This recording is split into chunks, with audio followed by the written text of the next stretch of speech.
यही था अपने भाई बहनों से कि जब आप ठीक रहते हैं तब तो ठीक है, लेकिन जब आप बीमार हो जाते हैं, मान लो आपको बुखार आ जाए, जुकाम आ जाए, खांसी आ जाए, सर दर्द, शरीर दर्द हो जाता है, तो आप गोली के अलावा कोई और चीज़ लेना जानते हैं कि नहीं? आप में से कोई बताए क्या? वो कोई नहीं जानता है। उसी चीज़ को लेते हैं बस, केवल गोली को लेते हैं, माने उसको दवाई कही जाती है। दवाई का जो रियल अर्थ होता है केवल दबा देना, है ना। जैसे आप बाहर लोगों को दबाते हैं, चुप रहो, तुम मत बोलो, क्रोध को दबाते हैं, अहंकार, हर चीज़ को दबाते हैं, उसी तरह बहुत समय से हम चीज़ों को दबाते आए। अब दबाने का मतलब यही है कि यहाँ पर अगर कूड़ा पड़ा है, आपने झाड़ू लगाया और उसको दबा दिया, उसको उठा के कहीं फेंका नहीं जहाँ फेंकना है, वो तो फेंकने की चीज़ थी, लेकिन आपने दबा दिया। तो शरीर के अंदर आपको 4-6 महीने, साल भर में कितने भी आप हट्टे कट्टे हों, चाहे मैं भी क्यों ना हूँ, सर्दी, जुकाम, बुखार, नजला, सर दर्द, पेट दर्द आना चाहिए, आएगा ही और आना भी चाहिए। अगर वो नहीं आएगा तो अंदर की सफाई कैसे बनेगी? बड़ी से बड़ी बीमारियां छोटे से बीज का ही जन्म लेकर बड़ा वृक्ष बनता है। जैसे हम कक्षा 2 को पार करके 10वीं में पहुंचते हैं, वैसे ही जब हम सर्दी, जुकाम, बुखार को छोटे बच्चेपन से और बड़े तक दबाते रहते हैं, गोलियां खिलाते रहते हैं, वही बड़ा वृक्ष बनता है। वही बनता है डायबिटीज़, वही बनता है कैंसर, वही बनता है गॉल ब्लैडर की पथरी। तो जो शुरू वाला था वो बिल्कुल तीव्रता से आता है, जैसे इनको खांसी आ रही है, आई तीव्रता से, फिर इन्होंने खांसी को दबाया, खांसी को दबाते दबाते दमा बन गया, दमा को दबाते दबाते यहाँ गॉल ब्लैडर में पथरी बन गई। खांसी का मतलब बलगम का निकलना। जब शरीर में खाना पचता नहीं है तो बलगम बनता है, या गैस बनती है, या सड़ता है। ये कार्यक्रम को निपटाने वाली जो शक्ति है वो हमारे अंदर है। हर जीवित प्राणी को भगवान ने एक शक्ति देकर भेजी हुई है, जिसे ही हम प्राण शक्ति कहते हैं। वही हमारा डॉक्टर है, वही हमारा इंजीनियर है, वही हमारा सीए है, सब कुछ वही है। अगर वो उसके बारे में हम नहीं जानते, हम बाहर जानते हैं, ये बहुत अच्छा बोल रहे हैं, अरे आप भी उतने ही अच्छे हो, आपको वही तो पर्दा खुलना है। हमारा पर्दा भी किसी ने खोला। तो हमें 26 साल हो गया, एक भी दवाई की गोली ना तो मुंह में डालने की ज़रूरत पड़ी और ना शरीर में लगाने की ज़रूरत पड़ी। शरीर में लगाने का अर्थ ये है कि अगर हम चलते चलते गिर गए, हमारा फूट गया, हाथ पैर भी टूट गया। अभी 26 जिस दिन अभी 22 को इंटरनेशनल योगा डे था, हम योगा करा के आए और घर में ही फिसल के एकदम गिर गए, यहाँ फूट गया, यहाँ फूट गया, यहाँ फूट गया, सब जगह फूट गया। लेकिन कोई डर नहीं, दर्द बहुत, लेकिन कोई डर नहीं, कोई कुछ नहीं, कोई दवाई नहीं, कोई भागना नहीं, किसी को परेशान नहीं करना।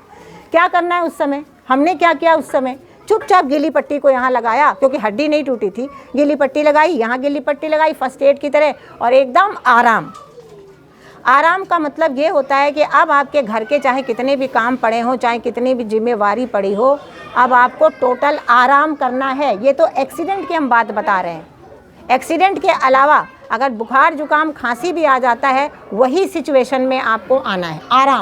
आराम सबसे पहले शारीरिक आराम, दूसरा इंद्रियों का आराम। इंद्रियां चलायमान है, ओहो अब दर्द हो रहा है, आप कुछ खा ही नहीं सकते हैं। यही मैं बताना चाहती हूँ कि क्या आपको करना है। जैसे ही कहीं चोट लगी, जैसे ही कहीं दर्द हुआ, जैसे ही कहीं बहुत तेज़ी से कोई चीज़ उबड़ी शरीर की, शरीर कष्ट में हुआ, तो आपको बाहर के काम बंद करने पड़ेंगे 1 दिन, 2 दिन, 3 दिन के लिए। वही आप, क्योंकि बाहर की दवाइयाँ भी आपको बैठाती ही हैं, लेकिन जब आप इस जानकारी को जान जाते हैं ना, अपने डॉक्टर खुद बन जाते हैं, तो आपका भय ख़त्म हो जाता है। इस जंगल में रहने वाला भय रहित ही होगा जो यहाँ पर अकेले रह सकता होगा। उसी तरह इस भरी दुनिया में बिना दवाई के रहने वाला कितना भय रहित होगा, ये आप इमेजिन कर लो कि अगर बिना दवाई के उसको कोई चीज़ हो, ऐसे ठीक है कुछ हो गया, चोट लग गई, बुखार आ गया, कुछ और नज़ला खांसी हो गई, फिर भी उसको बिल्कुल दवाई की फ़िक्र नहीं है, डॉक्टर की फ़िक्र नहीं है, किसी को परेशान करने की भी अर्ज नहीं, तो वो तो कुछ अलग सी ही कोई बात होगी ना उसके अंदर, वो भी एक तपस्वी ही होगा। तो ऐसे में शारीरिक आराम, इंद्रियों का आराम, इंद्रियां चलायमान रहेंगी तो हमें आराम शारीरिक नहीं मिलेगा। और अगर हमारी इंद्रियां ठीक हैं, शरीर भी हमने ठीक से आराम दे दिया है, और फिर हमारा तीसरा आराम मानसिक आराम। अरे इतने का हज़ारों का नुकसान हो रहा है, मैं यहाँ पड़ा हुआ हूँ, मेरे इतने बिजनेस का लॉस हो रहा है, मैं यहाँ पड़ा हूँ, मेरा ये हो रहा है, दवाई खाओ भागो, यही दुनिया है ना फटाफट वाली, यही क्या मिल रहा है इससे, ये बताओ। तो तीसरा आराम मानसिक आराम, आपको 2 दिन तो आराम देना ही पड़ेगा। क्यों देना पड़ेगा ये मैं आपको अभी समझा दूंगी।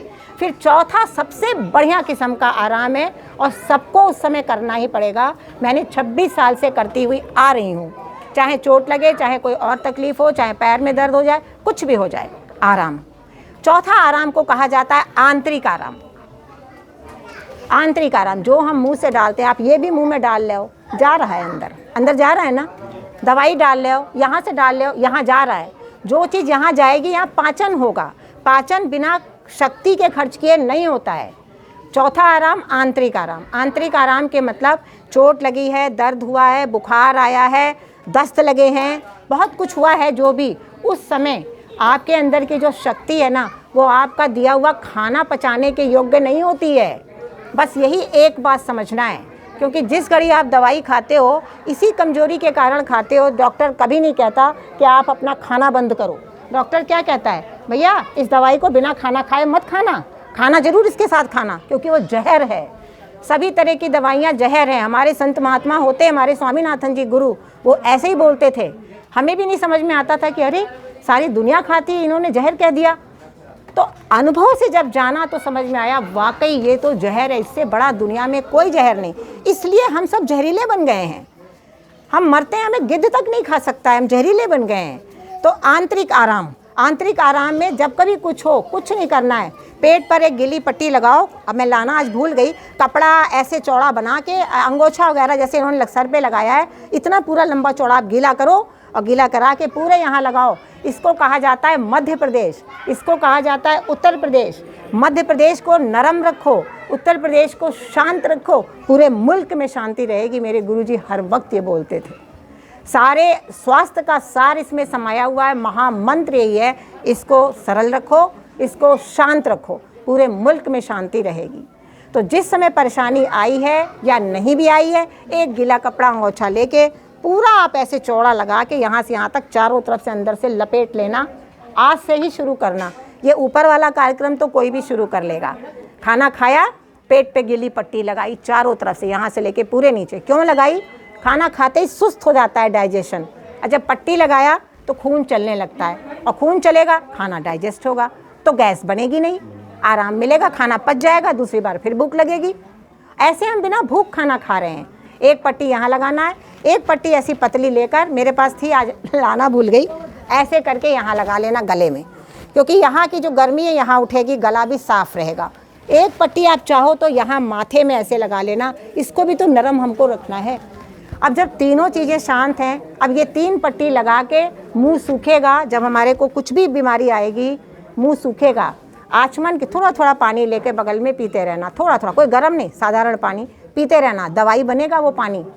किसी तरीके का पका हुआ खाना उस समय जहर है, जिस समय आपके शरीर में दर्द है, क्योंकि शक्ति क्या कर रही है, सारे फोर्स सहित आपकी वो जो खराबी आई है उसको सेट करने में अब लग गई। भाई चलो चलो चलो, अब यहाँ दर्द बना है, चलो चलो यहाँ कुछ कंजेशन आया है, यहाँ एक्सीडेंट हो गया है, सारी फोर्स यहाँ से ऑर्डर आता है। खाना पचाने वाले फोर्स और मलमूत्र निकालने वाले फोर्स सब एक जगह लग जाते हैं। आंतरिक आराम उस समय देना है। अगर उस समय आपने उपवास कर लिया, खाना नहीं खाया, केवल पानी पिया, पत्तों का रस अगर मन किया तो वो ले लिया है, और आपने थोड़ा नारियल पानी ले लिया। एक सफ़ेद पेठा आता है, बहुत बढ़िया है, सफ़ेद पेठा बड़ा सा आता है, जिसकी मिठाई बनती है। मिठाई तो हम सब खाते हैं, लेकिन जो उसके अंदर औषधि गुण है वो पेठे में है। शरीर का खून क्षारी है, उसी के अंदर एसिड बढ़ जाता है। एसिड बढ़ने से गर्मी बढ़ जाती है, दर्द बढ़ जाता है, सड़न होने लगती है, लेकिन हमको क्षारी बनाना है। सफ़ेद पेठे को लेकर 1 पाव कद्दूकस करके मिक्सी में डाल के, और उसको अगर मुंह में डाल के गुट गुट छान के कपड़े से पिएंगे तो क्या बनेगा, खून साफ होगा, शरीर को जो तत्व चाहिए दवाई मिल जाएगी। औषधि है वो, वही औषधि है। बाहर की दवाई की क्या ज़रूरत है, कुदरत ने संपूर्ण दिया है। इसका मतलब आप लोग कोई भी कुदरत को नहीं मानते हैं, भगवान को नहीं मानते हैं, केवल दिखावा करते हैं। कोई पूजा पाठ की ज़रूरत नहीं है। यदि आप अपने आचरण को बदल लें, कोई पूजा पाठ की ज़रूरत नहीं है, आप केवल दूसरों की सेवा करें। मुझे आपसे क्या मिलने वाला, मैं एक स्त्री हूँ, मैं यहाँ सिर्फ देखने आई थी परसों 2 दिन पहले। भाई जी ने कहा आप आइए मंगलवार को, कल मैं यहाँ से फरीदाबाद चली जाऊँगी। मैं यहाँ नहीं रहती हूँ, अभी तो गुड़गांव में आई हुई हूँ, क्योंकि गुड़गांव में हम यही प्रोग्राम वगैरह करने आकर रुकते हैं 2-4 दिन। इन्होंने कहा, मैंने भी कहा, इन गुदड़िया महाराज जी का भी है, हमारे भाई बंधु हैं, हमारे भाई बहन सब बैठे हुए हैं, सबको बताना है। तो हमने आज इतनी दूर से फिर हम यहाँ आए। तो आपको 4 प्रकार के आराम बताएं। ये 4 तरीके की गोली है, इसको जब लेंगे सिर्फ 2 दिन लगेगा। अगर आपको बुखार भी आया ना, सारी फोर्स को पता है अंदर वाली कि इनको भी बाहर के काम भी करने हैं, इन्होंने मुझे 2 दिन दिया है, सही तरीका इन्होंने दिया है, इसको मैं जल्दी से ठीक कर दूं। और जैसे ही बुखार उतरेगा, दर्द उतरेगी, आप एकदम हल्के हो जाएंगे। थोड़ा इसका धुआं आ रहा है, आप ये अच्छा उधर से आ रहा है। एकदम आप हल्के हो जाएंगे, एकदम हल्के हो जाएंगे, लगेगा कुछ हुआ ही नहीं है। मुझे भी इतनी चोट लगी, इस हड्डी में चोट लगी थी, जो ये होती है ना, इसके ऊपर ऐसे मुझे चोट लगी। आप लोग की हड्डी तो शायद टूटी जाती, इतनी ज़ोर से चोट लगी थी। तो सबसे पहले मैंने क्या रखा, मन को शांत। अंदर बैठे हैं ना डॉक्टर, ठीक कर लेंगे। मन को शांत, क्योंकि मन के द्वारा इतनी एनर्जी निकलती है। बैठे बैठे आप सोच रहे हो क्या होगा मेरा, मेरे बुढ़ापे का क्या होगा, मेरे धन का क्या होगा, बस एनर्जी, जो एनर्जी है वो गलत जा रही है, अंदर आपके जहर बन रहा है। आप सोचो जो होगा बढ़िया होगा, भगवान कराएंगे ना, हाथ पैर दिए हैं कुछ ना कुछ करके, 2 रोटी। ज़्यादा खाना जरूरी नहीं है, ज़्यादा पचाना जरूरी है। अगर पच नहीं रहा है तो वो सड़ेगा या बलगम बनेगा।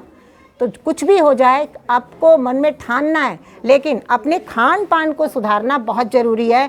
कब खाएं, कितना खाएं, कैसे पकाएं। कुदरत की हर चीज़ संपूर्ण है। एक आप कड़ी पत्ते को ले लें, वो संपूर्ण है, उसमें कैल्शियम भी है, आयरन भी है, आपको मिनरल्स चाहिए वो भी है।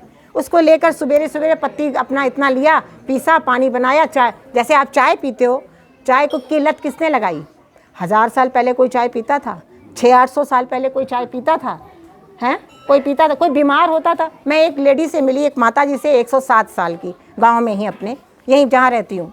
उनसे मैंने पूछा आप दवाई लेते थे माता जी? बोलते हमें पता ही नहीं दवाई क्या होता है। बीमार पड़ते थे, कभी नहीं, कुछ पड़े भी तो थोड़ा सर दर्द वगैरह, कभी और कुछ होता नहीं था। क्यों नहीं होता था? और हम चक्की चलाते थे। चलो आज हम चक्की नहीं चलाते हैं, लेकिन हम भी तो भागते दौड़ते बहुत ज़्यादा हैं, पर हम भरे पेट भागते हैं। खा लो बाहर मिलेगा कि नहीं, एक तो ये बात है। फिर दवाइयाँ खाते रहते हैं। ये दवाइयाँ हमारी जो प्राण शक्ति है, हमारी भगवान के द्वारा जो शक्ति है, उसको एक एक बूंद दवाई इतना घटाती है कि अंत में आपका बुढ़ापा रोते हुए ही बीतता है, और जवानी भी रोते ही बीतती है, हम तो ये भी कहते हैं। घर का एक व्यक्ति अगर बीमार पड़ जाए, एक बुजुर्ग जो जवान है वो भी आधा बुजुर्ग हो जाता है हर ढंग से। तो क्या आप सब लोग इससे फ्री नहीं होना चाहते हैं? होना चाहते हैं ना कि फ्री हो जाएं, हमें भी दवाई ना लेनी पड़े, हमें कुछ भी बीमारी आ जाए तो हमें पता लग जाए कि हमें क्या करना है। एक अनपढ़ आदमी भी इतना अगर जान जाए कि जिस समय हमें कहीं दर्द है, खाना पचेगा नहीं, हम दाल चावल रोटी सब्जी पका हुआ कुछ नहीं खाएंगे। मनुष्य 3 प्रकार की रसोई है, एक भगवान की रसोई, एक इंसान की रसोई, और एक है शैतान की रसोई। हम सब शैतान की रसोई से आहार बहुत लेते हैं। बाहर निकले, कोई पैकेट ले लिया, कोई डिब्बा का कुछ पी लिया, कोई कुछ और ले लिया। शैतान की रसोई, जिस खाने को पकाकर शेल्फ में सजाया जा रहा है, वो आपके शेल्फ में भी सजा हुआ है। और दूसरी इंसान की रसोई है जो अब बन रही है, चाहे आप भंडारा बनाओ, चाहे घर का भंडारा बनाओ, वो भी तो भोग ही है ना। हम सब भोग लगा के ही खाना खाते हैं, तो वो भी भोग ही है भगवान का। वो भगवान की रसोई है। दिन भर में 1-2 बार थोड़ी मात्रा में इंसान की रसोई से ले लें, कोई आपत्ति नहीं है। लेकिन जो भगवान की रसोई, इसके बारे में किसी को कुछ नहीं पता है। आखिर ये क्या है भगवान की रसोई? जिसको कि सूर्य के द्वारा पकाया हुआ, सूर्य की अग्नि से पकाया हुआ सामान। आप किसी भी फल को ले लो, मौसम में अनेक प्रकार के फल आते हैं, उनको कोई पकाने की ज़रूरत नहीं। आज मानव की बुद्धि इतनी बढ़ गई कि उसको ही पकाता है। मैं देखती हूँ कभी कभी यूट्यूब में अमरूद को पका लिया, इसको पका लिया, पता नहीं क्यों पकाता है, उसको भी पका लेते हैं, केले को पका लिया। तो जो पके हुए फल हैं उनको तो आप ऐसे ही ले लें, और जो कच्चे वाले हैं जिनको आप कच्चा खा सकते हैं, जैसे कुंदरू है, भिंडी है, गठिए का रोग है। आमतौर से मैं बहुत मंदिर आश्रम में जाती हूँ, गठिए के रोग से सारे परेशान हैं, क्योंकि यहाँ कैल्शियम सूखा है, यहाँ एसिड जमा हुआ है, चल नहीं सकते। बताओ, भगवान ने 6 फुट शरीर दिया, चल नहीं सकते। गठिए का रोग है, आप दो भिंडी सलाद में अपने काटो, अपना आप ये कुंदरू का मौसम है, मुलायम कुंदरू ले लो, चिचिंडा ले लो, बाकी चीज़ आप जानते हैं, खीरा लेना है, टमाटर लेना है, धनिया की पत्ती लेनी है, पुदीना की पत्तियों का आहार का सेवन अभी आपसे पूछें तो कोई भी नहीं करता होगा ढंग से, कोई भी नहीं करता होगा। चारों तरफ यहाँ पत्तियाँ लगी होंगी, आपके भी आसपास लगी होंगी, ना तो लगाता है वनों को ना तो उनका सेवन करता है। मैं सवेरे रोज़ जंगलों में जाती हूँ और कौन कौन सी पत्तियाँ लाती हूँ, बेल पत्र लाती हूँ, मंदिर ऐसे ही आपकी तरह सतकुंडा वहाँ भी मंदिर है, आश्रम है, सिद्धों का स्थल है, वहाँ मैं जाती हूँ, 4-6 पेड़ लगे हुए हैं, वहाँ से अपना पत्तियाँ तोड़ी। कभी गुलर लगा था मौसम में, गुलर चढ़ चढ़ के वो तोड़ा, ठीक। फिर कड़ी पत्ता तोड़ा। फिर जो दूरवा घास होती है सबसे बढ़िया है। किसी तरह के आपने देखा होगा कुत्ता बिल्ली जानवर भी इस घास सूंघता है, खाता है, शेर तक खाता है घास। तो ये सबसे शुद्ध आहार है बीमारी के समय में भी, वैसे भी। आप दूरवा घास को तोड़े, मुलायम मुलायम घास होती है, कैंची से काट के उसको मिक्सी में डाल के उसका पानी निकाल कर पिएं। सवेरे चाय नहीं पीना है, चिलम नहीं पीना है, सवेरे सवेरे भगवान की रसोई से ही आहार लेना है। ये भगवान की रसोई है। फिर आपको देखो भगवान आपकी मदद कैसे करता है। मैं तो सच आपको अभी बताती हूँ, परसों जब मैं आई, मैं ऊपर गई तो मुझे ऐसा आभास हुआ कि मुझे यहाँ फिर आना है, जल्दी ही आना है। तब तक इन्होंने मुझे बोला भी नहीं था। मैंने वहीं पे कहा कि मुझे इस स्थल पर फिर आना है, पता नहीं कैसे। जैसे ही मैं नीचे आई उन्होंने हमसे कहा कि आप ना मंगलवार को यहाँ पर आप आओ, मंगलवार को यहाँ पर आप आओ। तो ये शुद्धता की वजह से है कि आप जो भी सोचेंगे, जैसा सोचोगे वैसा मिलेगा। अभी आपको कितनी मिन्नतें मांगनी पड़ती हैं, कुछ मिन्नत मांगने की ज़रूरत नहीं है। अपने आचरण को बदल लो, माँ प्रकृति के साथ जुड़ो, विकृतियों को छोड़ो, अपनी संस्कृति में वापस आओ। आज की औरतें देखो, लड़कियों को देखो, सब इतने कपड़े पहना पहना के घुमा रहे हैं, पढ़ाई पढ़ा रहे हैं, घर बर्बाद हो रहा है, बच्चे बर्बाद हो रहे हैं। मैं हर चीज़ पे बोलती हूँ। और हमारा ये फ़ोन के ऊपर कोई भी ऐसा नहीं है जहाँ पर, चाहे इंस्टाग्राम हो चाहे फेसबुक हो, हर जगह। कल मैंने कम से कम 15 वीडियो बनाई है छोटी छोटी। कल के दिन मैं घर में थी, बाकी मैं घर में नहीं होती हूँ तो नहीं, अपने घर में, कुछ बाहर में, कुछ जंगलों में, कुछ यहाँ पे वहाँ। क्यों? आप 4 ही लोग थोड़ी ना हो, पूरा विश्व अपना है।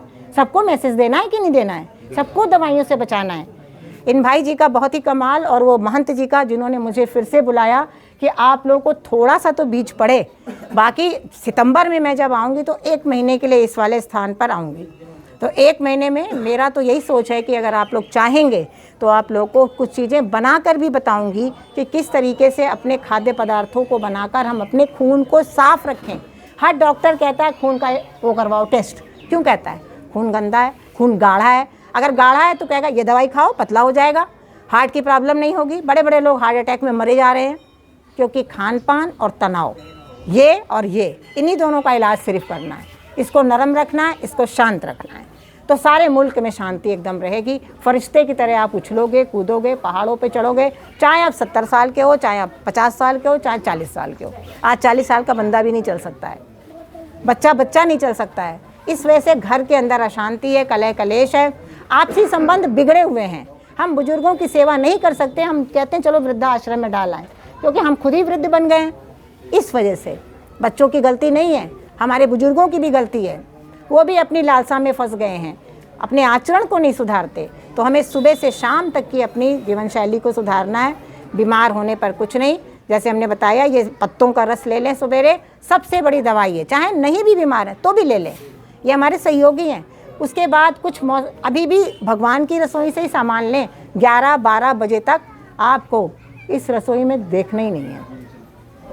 भगवान की रसोई में इतना कुछ है कि आप संतुष्ट हो सकते हैं। हम भी नहीं लेते हैं। पहले हम पत्तों का रस ले लेंगे कोई, या नारियल पानी, चलो नहीं ले सकते हैं, पेठे का रस ले लेंगे, वो भी नहीं ले सकते हैं, खीरा खा लेंगे। कोई भी चीज़ ऐसी जो जिंदा चीज़ है, जिंदे का मतलब नहीं बकरे खाना है, जो पेड़ पौधों से मिली हुई जिंदा चीज़ है, मौसम की चीज़ है। अगर आप खुद उगा सकते हैं, अपनी थोड़ी सी बागवानी खेती कर सकते हैं, बहुत अच्छा है। क्योंकि आजकल जहर मिल रहा है, जैसे इंसान के शरीर में जहर है वैसे ही खाद्य पदार्थों में भी जहर घुस गया है, और हम सबको ये मार देगा। ऐसी कहर गिरने वाली है प्रकृति, ऐसा कहर गिराने वाली है कि हम सब इसमें घुस जाएंगे। और हमारे संस्कार अगर नहीं बदलेंगे तो जब शरीर से आत्मा जाती है तो संस्कार लेके जाती है। कौन से संस्कार हम लेके जाएंगे? आज हम दवाई के संस्कार लेके जा रहे हैं, बुराई के संस्कार लेके जा रहे हैं, लड़ाई के संस्कार लेके जा रहे हैं। बच्चा पैदा होते ही पीलिया हो गया है और इनको लेटर में डाल दिया गया है। कैसे? मरा था तो उसी जगह मरा था, पैदा हुआ तो उसी जगह पैदा हुआ। आप देख रहे हो अपनी आंखों से, हो रहा है कि नहीं हो रहा है? गांव का बच्चा ऑपरेशन चीर के हो रहा है। कितने जानवरों का बच्चा चीर फाड़ के हो रहा है बताओ? कितने जानवर अस्पताल में जा रहे हैं बताओ? एक भी नहीं। अगर एक गाय का बच्चा बीमार पड़ गया, आंखों देखी बात है, गांव की, बच्चा बीमार पड़ गया, घर में उसकी खूब ट्रीटमेंट हुआ, सब कुछ हुआ कि चलो दवाई भी कर दिया और बांध के उसको अंदर में रख दिया और मर गया और मर गया। जब एकदम लगा घर में मरने ही वाला है ये, उसको उठा के वहाँ खुले में डाल दिया, अब तो मरने ही वाला है। जैसे ही वो खुले में गया, हवा में आया, थोड़ी सूरज की रोशनी में आया, तो उसको एक दिन में ही चेतना जागी, वो दोनों औषधियाँ बन गईं। और जाके पानी वहाँ रखा था, मुंह डाल के पानी पिया, 3 दिन के अंदर वो जो बच्चा था वो घास खाने लायक तैयार हो गया, अपना चारा। जो मरने वाला था, हमने उसको मारा था, हम उसको ही नहीं मार रहे, हम अपने को भी बिल्कुल इसी तरह मार रहे हैं। एक छोटा बच्चा जन्म लेता, जरा सा नाक उसकी बही नहीं कि माता ने तुरंत उसके मुंह में एक गोली घुसा दी। ऐसे में माता को परहेज करना है, क्योंकि माँ के खाने पर वो बच्चा है। तो ये सारी बातें आज के समाज में हम सब भूल चुके हैं। चूँकि हम सब भूल चुके हैं, इसलिए हमको फिर से सुननी पड़ेंगी कि हम बीमार पड़ें तो क्या करें, हम अपने खाने पीने को कैसे सुधारें कि हमारा ये तना तना ना रहे। ये हमेशा तना तना सा है। कोई भी बीमारी हो, कहीं भी नहीं भागना है, अपने अंदर भागना है। अंदर वाला बोल रहा है, अरे मेरे भूख नहीं है। आपने देखा होगा, जैसी बुखार आता भूख बंद हो जाती है, मुंह सूख जाता है, पेट में दर्द हुआ भूख बंद। तो जब भूख बंद है तो आप क्यों उस सीमा को तोड़ते हो, रेड लाइट को क्यों क्रॉस करते हो? हम भी क्रॉस करते थे, हमें भी नहीं पता था, कुछ भी होता था, अरे होम्योपैथिक ले लेते हैं। कोई पैथी नहीं लेना है, नेचुरोपैथी भी नहीं लेना है। बहुत से बैठे हुए दुकान खोल खोल के, हमारे गुरु 56 साल सेवा किए, एक पैसा नहीं लिए। मुझे भी इतना समय हो गया, आप कहीं भी बुलाएं, अगर आप बुलाने का आने जाने का देते हैं तो दे दें, नहीं देते हैं तो कोई बात नहीं, तन मन धन तीनों अर्पण है भैया, ले लो सेवा। लेकिन मेरा अनुभव जो है कि जो बिना दवाइयों के जीवन है ना, बहुत सुखी है, उसमें आप अकेले भी सुखी हो, नहीं तो भीड़ में भी आप कराते रहोगे। कोई अपना नहीं है, इस बात को जानो। अपना अगर मन शांत नहीं हुआ, अशांत मन से आपने शरीर छोड़ दिया तो अशांति के वातावरण में ही आपका जन्म निश्चित रूप से होगा। कितने महात्मा लोग हैं, मैंने अपने गुरु को शरीर छोड़ते हुए तक देखा हुआ है। शरीर कैसे उन्होंने छोड़ा वो देखा। 1-2 महीने पहले उन्होंने खाना बिल्कुल बंद किया, खाना तो वैसे भी नहीं खाते थे। इवन हम ही लोग खाना बहुत कम खाते हैं, एक टाइम खाना थोड़ा सा हम लोग लेते हैं, बाकी वही फल और यही जो अपना भगवान की रसोई का है। सारे समय मेरा खाना भी यही है, जो आपके साथ बातचीत हो रही है, यही नहीं हो रही है। अभी फ़ोन पर भी काउंसलिंग फ़ोन करते रहते हैं लोग, आप भी करेंगे, आपको ज़रूरत होगी, कोई पैसा थोड़ी इसमें लगना है। आप भी तो जानेंगे ना कि भाई मैं बीमार हो गया हूँ, बहन जी आप बताओ अब मैं क्या करूँ, मैं दवाई तो नहीं लेना चाहता हूँ, मैं क्या खाऊँ, मैं कैसे ठीक हो जाऊँ। बस एक बार बताने की बात है, एक बार जहाँ आपको बताया और आप ठीक हुए, अपने डॉक्टर आप बन जाएंगे, दूसरी बार आप हमसे पूछेंगे ही नहीं। सिर्फ मेरा उद्देश्य यही है। तो इसलिए आप लोगों से हाथ जोड़ के प्रार्थना है कि आप लोग इस राह को पकड़ें, प्राकृतिक राह को। ऐसी सुंदर जगह पर इतनी बात करने का जो मौका मिला है, ये हमारा औकात नहीं है, ये उनकी औकात से मिला है। उन्होंने हमें आज्ञा दी कि आप आओ और आप आकर इन हमारे भाई बहनें बच्चों को बताओ। ये बच्चे तो तड़प रहे हैं, अज्ञानी बन गए हैं, तो कल्याण होना है ना। तो आज के समय में वही प्रसाद है और वही सब कुछ है। तो हम सबको ठीक होना है, तभी भारत सुधरेगा और साफ़ होगा।